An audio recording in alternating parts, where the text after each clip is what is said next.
ورشة عمل تدريبية للصحفيين والإعلاميين نظمتها جمعية التكافل التنموية في إطار برنامج توعوي يهدف إلى رفع الوعي الشعبي بمخرجات الحوار الوطني.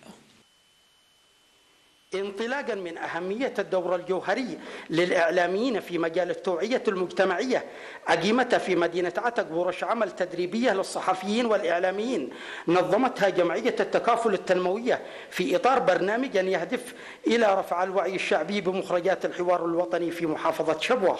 استهدفنا في هذه الورش 30 من الإعلاميين في محافظة شبوة، لكون عندنا هناك حملة توعية بمخرجات مؤتمر الحوار الوطني الشامل تستمر لمدة شهرين.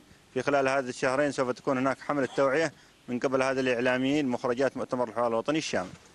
المشاركون في الورش العمل تلقوا محاضرات نظرية وتطبيقية حول مهارات وضع الخطط التوعوية وطرق وأساليب تنفيذها للحشد الشعبي لإنجاح مخرجات الحوار الوطني وتعزيز المشاركة الشعبية لمختلف الفعاليات والفئات المجتمعية بما فيها المرأة. يعتبر الجانب الإعلامي هو الجانب الأهم للتعريف عن مخرجات الحوار، حيث أن الحوار العديد من المخرجات التي لها أهمية كبيرة، ومنها بناء الدولة الاتحادية أو تأسيس الدولة الاتحادية بأقاليمها الستة، وإعطاء المرأة حقوقها بحيث أنها أعطاها 30% من المقاعد، وهذا إنجاز كبير لنا في المحافظات.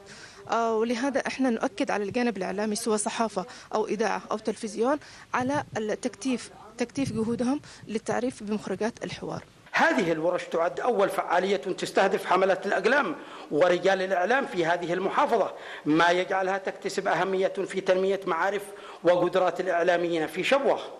صناعة الرأي لمناصرة الجهد الرسمي لدعم مخرجات الحوار لا يأتي إلا من خلال التوعية الإعلامية، وهي المهمة الوطنية والأخلاقية المناطة بالإعلاميين للولوج بالوطن إلى إشراقات الغد المنشود.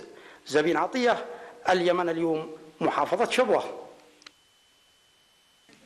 لم يتبقى سوى التذكير بالعناوين.